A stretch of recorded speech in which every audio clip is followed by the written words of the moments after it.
We're back on the air. This is Radio Entrepreneurs. My name is Jeffrey Davis, and I know our next guest is going to give us a unique story that we can publish, and that is Jon O'Brien from the law firm of Murphy and King. And he didn't bring any alcohol, but I think we're going to talk about alcohol, right? We are going to talk about booze. And that's good. Booze is the subject. Good No to be prohibition here. No. So I wanted to talk today about the craft industry, which is exploding in Massachusetts in particular. We have tons of local manufacturers and some of the exemptions that they benefit from, and how the system came to be as it is in the state today. Wow. So you've sort of covered the topic already. What is the current state, and how did it get this way?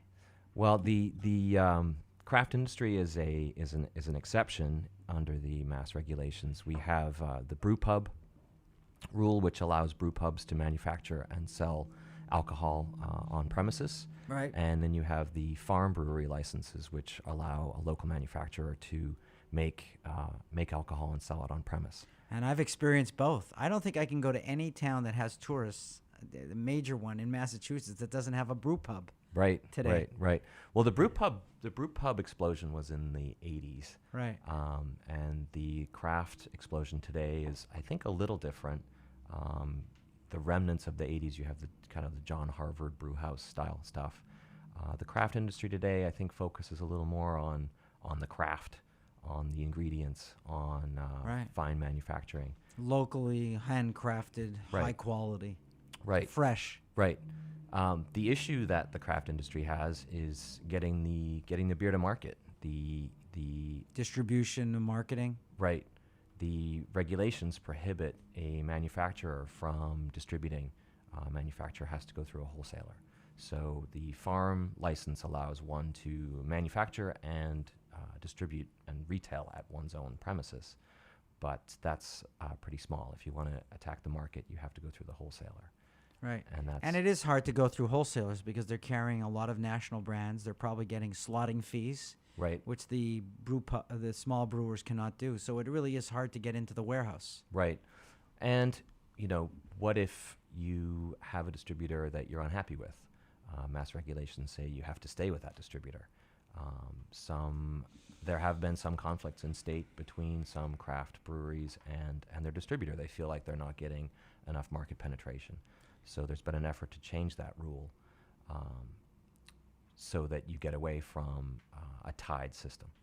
Well, Jon, I'm just old enough to be a relic, and I remember I used to work with an alcohol distributor who used to tell me that he wrote the laws. Uh-huh. And that's part of the problem, isn't it? That some of the old network were involved with the creation of the laws, and they really weren't written for the craft guys, and the craft guys are sort of ankle biters trying to get themselves on into the space properly now, a more of a fair legislative process. True. The rules are really old. They go back to Prohibition and the attempt to stop the trusts that existed prior to Prohibition. The trusts were seen as a social evil where a monopoly was created and a distributor or a manufacturer would buy the retailer and then put everyone out of business, so its own product was the sole product for sale. They would offer it to consumers with a free meal, have a drink and a free meal. So some of those social ills were the reason why we came up with this three-tier system, which is the manufacturer at the top, the wholesaler in the middle, and the retailer at the bottom. And never between shall meet rules came into play.